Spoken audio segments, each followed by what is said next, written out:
He's going to do pretty well here. We'll see though.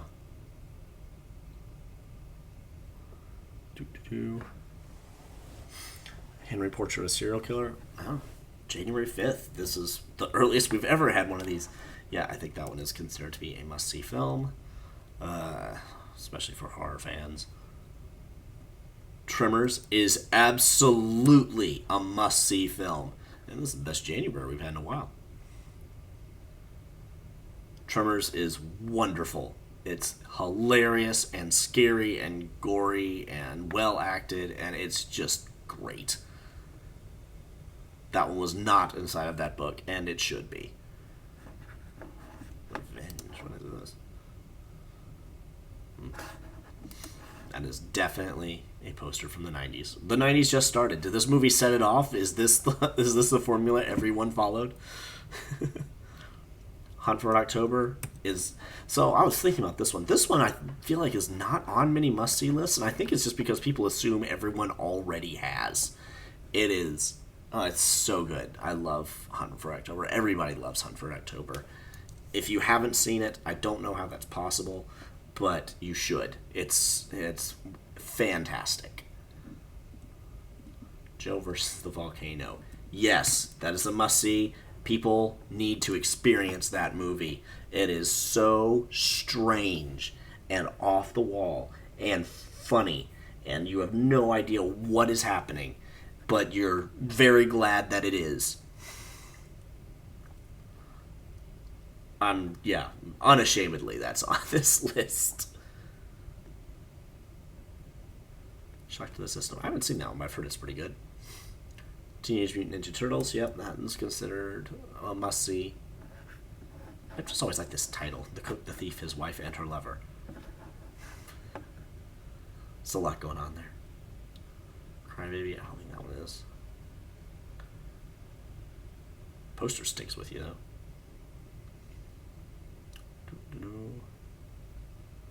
Spaced Invaders. That sounds familiar. I love familiar. Tales from the Dark Side.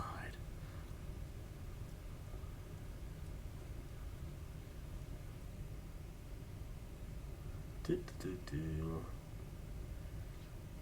if 2 is not a must see, Back to the Future Part 3 is definitely not. Total Recall is considered one of the great sci-fi movies ever made. So that one definitely goes on the list. Dick Tracy, I would say people should see that one, but you don't have to see that one. It's worth experiencing at least once. Took a little bit for us to get to a RoboCop sequel. This is kind of hard to make. Die Hard 2. No, I'm not going to do that to y'all. Ghost. That one's considered one of the great rom-coms or romance movies. I don't think it's really a comedy. I take that part back. Arachnophobia. Freshman. Okay, so this is one I don't think is on anybody's list, but I think everybody should see The Freshman. I'm going to go in on that one. It's really funny. We're getting into the era now that I'm going to have to force myself to be, I'm going to have to really put effort into being objective because we're now into the movies that I grew up, that they were coming out while I was a child. So we're going to have to, I'm going to try to curb myself. Freshman, though, I didn't see until I was a teenager, and it is so funny and so off the wall, and it's great. It's probably one of Matthew Broderick's best movies. All right, see, I love DuckTales, the movie Treasure of the Lost Lamp, but I won't say that you have to see it. I'm being objective here. Flatliners. I think this is a cult classic, but it's one that people understand. It's not for everyone. After Dark, my sweet. It's kind of like that title. Life is cheap, but toilet paper is expensive. That's a good title. Oh, it's a Chinese movie? The shrimp on the Barbie. Oh, that must be a bad movie.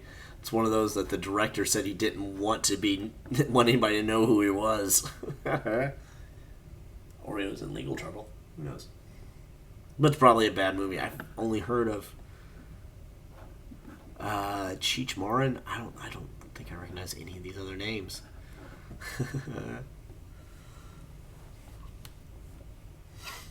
Goodfellas. It's considered one, might be considered the great crime movie of all time. So that one goes on the list.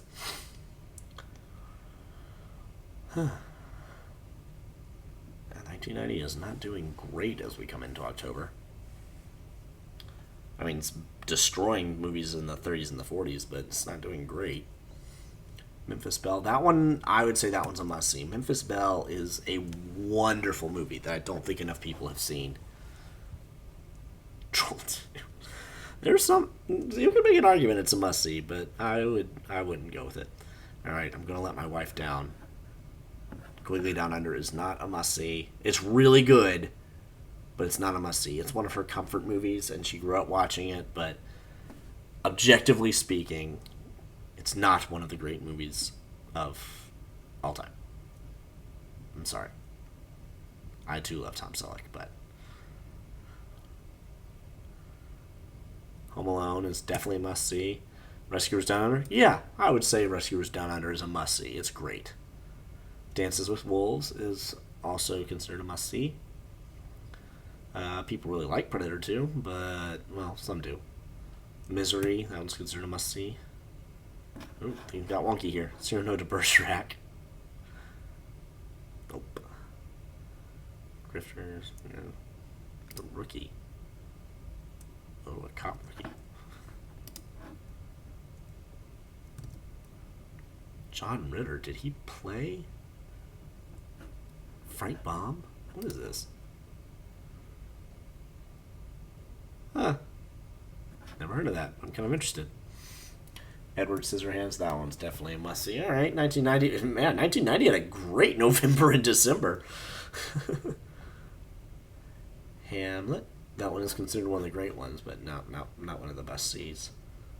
Must-sees. Kindergarten Hop. Man, 1990 was just saving it up. And then came Godfather Part 3. All right, I don't know anything about this one, but it was inside of the 501 must-see movies book, so I'm going to add that. It's a rom-com. All right, 1, 2, 3, 4, 5, 6, 7, 8, 9, 10, 11, 12, 13, 14, 15, 16, 17. Oh, another 17. All right. It's not bad considering it went into November with, like, I don't know, like, it looked like about 12. All right, so that's 1990. Let's move on to 91.